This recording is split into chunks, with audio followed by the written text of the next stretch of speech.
The temporary provisions effective during the period of Communist rebellion were a series of constitutional amendments to the Constitution of the Republic of China effective from 1948 to 1991 and amended 4 times, which established martial law in Taiwan and curtailed civil liberties. The official rationale for the provisions was the ongoing Chinese Civil War, but with the demise of the Kuomintang single-party system, the provisions were rescinded. History. The current Constitution of the Republic of China was adopted by the National Assembly of the Republic of China in 1947, when China's nationalist government was based in Nanjing. Since the conclusion of the Second Sino-Japanese War in 1945, China was engulfed in a civil war that pitted the nationalist government against the Communist Party of China. In March 1948, the First National Assembly met in Nanjing, and after some deliberation, decided to invoke Article 174 of the Constitution, the procedure for revising the Constitution, by this authority. On May 10,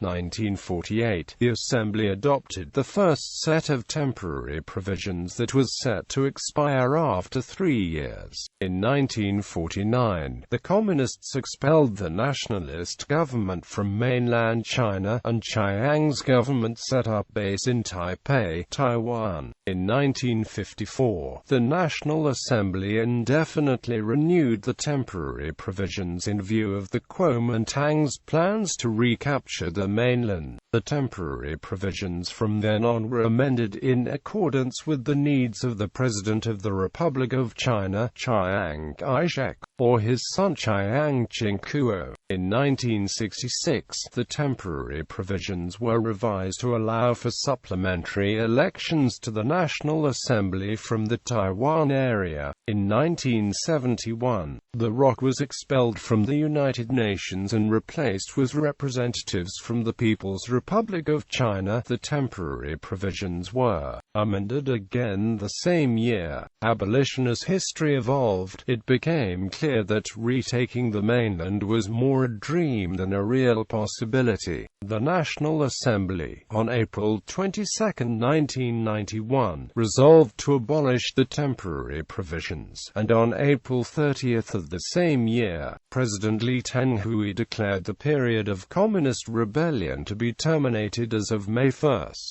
The rescinding of the provisions caused some ambiguity in cross-strait relations and the political status of Taiwan, raising questions such as whether the communist rebellion has succeeded, and so the PRC government is recognized as legitimate by the ROC, or whether it would be legal now for the CPC to operate in Taiwan. Provisions. The temporary provisions allowed for the creation of the Taiwan Garrison Command and the National Security Council, both for the purpose of enforcing martial law. The provisions also allowed the President and Vice President of the Republic of China to be exempted from the 2-term office limit. Extensive powers given to the President by the temporary provisions turned the ROC into a de facto presidential system, where the President also held the post of chairman of the Kuomintang, although the Constitution originally laid out a parliamentary system. Specifically, the provision relating to the President said, "In this period of communist rebellion, for the sake of avoiding the emergent political crisis and addressing the mammoth economic change, the President is empowered to adopt emergency measures through a resolution of a cabinet meeting of the Executive Yuan. The President's power will not be limited by the regular procedures of Articles 39 and 43 of the Constitution."